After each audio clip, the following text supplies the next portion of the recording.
Assalamualaikum warahmatullahi wabarakatuh. Di sini saya akan menjelaskan tentang praktikum konversi tenaga listrik atas nama Dani Sanjaya NPM 1840302063 mata kuliah konversi tenaga listrik. Sebelum masuk ke pembahasan, saya akan menjelaskan dulu beberapa percobaan pada praktikum konversi tenaga listrik. Percobaan yang pertama yaitu generator DC, percobaan yang kedua motor DC, percobaan yang ketiga transformator, percobaan yang keempat sel surya.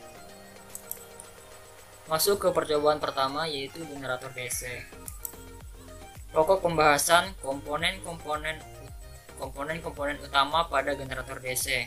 Yang kedua, prinsip pembangkitan energi listrik pada generator DC. Yang ketiga, perbedaan antara generator DC dengan AC. Yang keempat, perbedaan karakteristik generator DC, seri dan paralel. Masuk ke pembahasan yang pertama yaitu komponen-komponen utama pada generator DC. Yang pertama yaitu lilitan medan, yang kedua lilitan jangkar, yang ketiga kutub, yang keempat jangkar, yang kelima komutator, yang keenam bearing, yang ketujuh pemegang sikat, yang ke-8 poros, dan yang ke-9 penutup. Nah, ini adalah tampilan dari generator DC. Bisa diperhatikan komponen-komponen utamanya apa saja ya.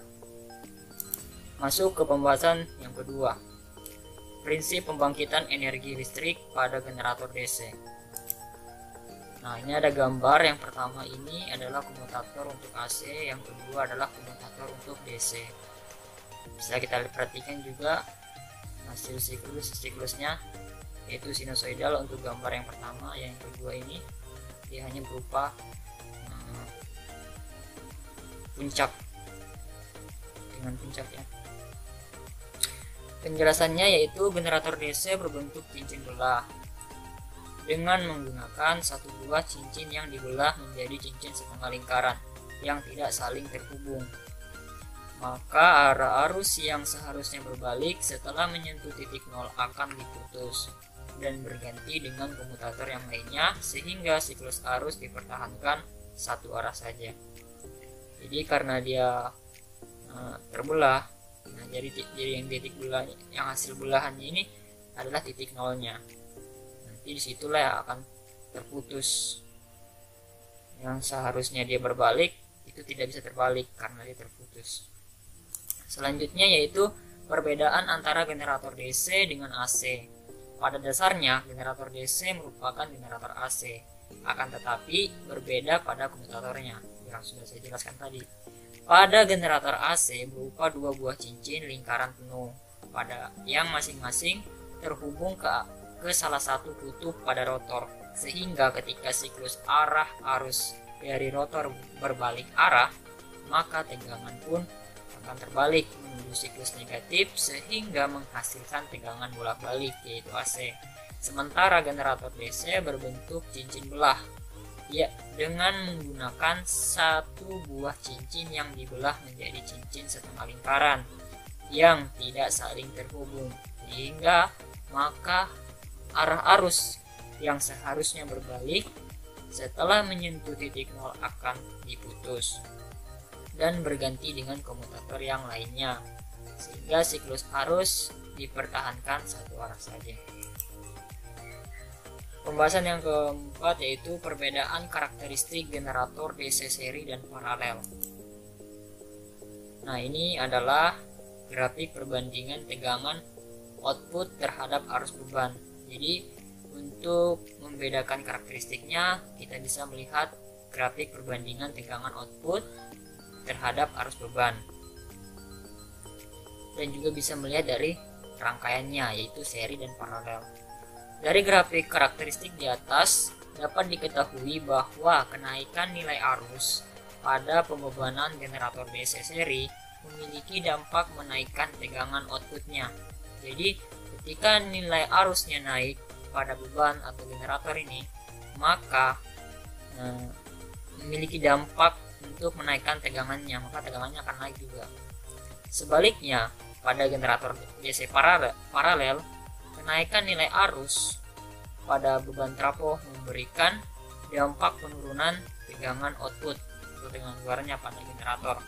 Bisa diperhatikan Bisa dilihat di garis hijau ini adalah garis untuk generator seri, sedangkan yang merah ini adalah generator paralel. Bisa dilihat ya grafiknya, garis hijau dia naik, garis merah dia turun.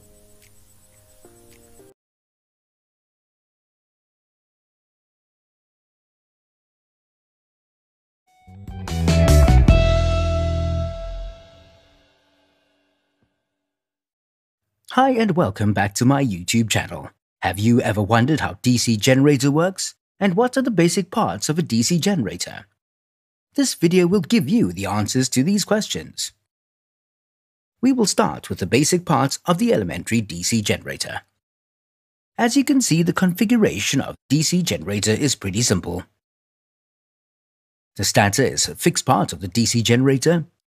The stator consists of permanent magnets, 2 of them north and south poles, which is placed to fit around the rotor. The main function of the stator is to provide the magnetic fields through which the rotor or armature coil is rotated.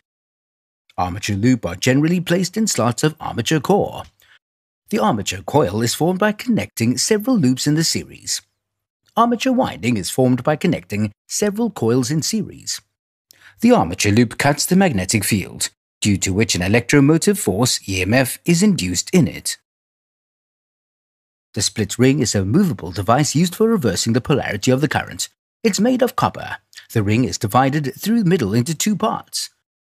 We must use the split ring to achieve single direction of current. The brushes are made of carbon. These are rectangular block-shaped. The only function of these carbon brushes of DC generator is to collect current from commutator segments. A galvanometer is an analog electromechanical actuator that produces a rotary deflection of some type of pointer in response to electric current. So how does the DC generator work? Firstly, we don't want that current direction to change. We want it to remain the same at all times. Let's say in this direction. So, how do we do that? Now, to make sure that the current direction remains the same, what we require is that these brushes constantly keep changing contacts between these wires for each half of rotation. So if the current flows in this way, in this position, this brush must be connected to this wire. So current flows like this and comes out.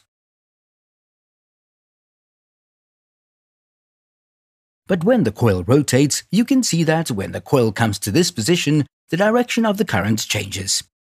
If we want to keep the current in the same direction, we must this brush to be in contact with this wire. Right. And then again, when the coil comes to this position, again the direction of the current changes, and again we want this brush to come in contact with this wire.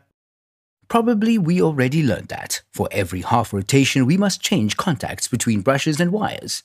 But how do we make this process happen automatically? We can automate this process by adding split rings. Split rings, as the name suggests, is a ring that is split in between, giving 2 half rings with the same gap in between. Now let's see how the split rings automatically change contact for every half a rotation. So right now this brush is in contact with this half part of the split ring, violet color.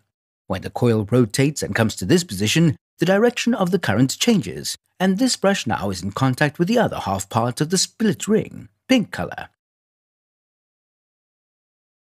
This arrangement provides that current flows in the same direction. Again, as the coil comes to this position, finishing another half a rotation, you can see that this is only changed contact. Brush is in contact again with the violet color half part of split ring.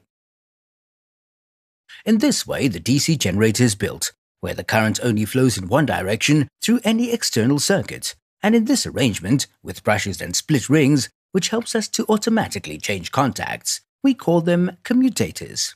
So split rings act like commutators. The next thing we must mention, that it's really important for working principle of DC generator, is how can we determine the direction of the current, magnetic field and force. To determine all this, we must use Fleming's right-hand rule. So we will explain how can we use Fleming's right-hand rule. As you can see, the rotation of the coil is clockwise, and the force acting on part of the coil AB pushing that part of the coil upwards. So to know the direction of the induced current, we apply the Fleming's right-hand rule. How do we do that? we place our right hand so that the thumb points up, showing the direction of the force. The index finger or the finger pointing in direction of the magnetic field from north to south pole, and middle finger will point in the direction of the induced current, which is in our case from A to B. Similarly, to find the induced current in a part of the coil CD, we again use Fleming's right-hand rule. So the rotation of the coil is clockwise, and the force acting on part of the coil CD pushing that part of the coil downwards. The thumb points down, indicating the direction of the force, indexed finger or for the finger pointing in direction of the magnetic field from north to south, and the middle finger will point in the direction of the induced current, which is in this case from C to D. So to conclude, the induced current follows the path ABCD of the coil. The effect of the split ring commutator in DC generators is to ensure that the induced EMF is always in one direction. We can see that in this graph, where V represents the amount of induced EMF and T represents time. You will notice in the graph how the sine wave changes with rotational speed of the coil. The coil in this case has clockwise rotation. Increased rotational speed of the coil increases the amount of induced EMF. The induced EMF has a positive sign.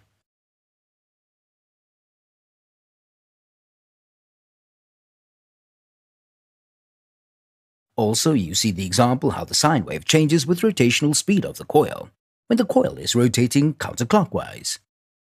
Again, the increased rotational speed of the coil increases the amount of induced EMF. In this case, the induced EMF has a negative sign.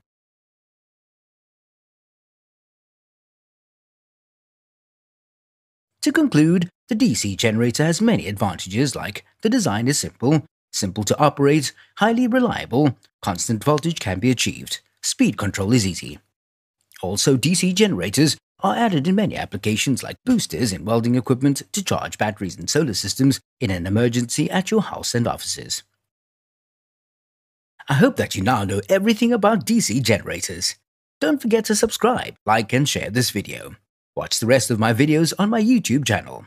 Please consider to support me on Patreon. Thanks very much. See you on the next video.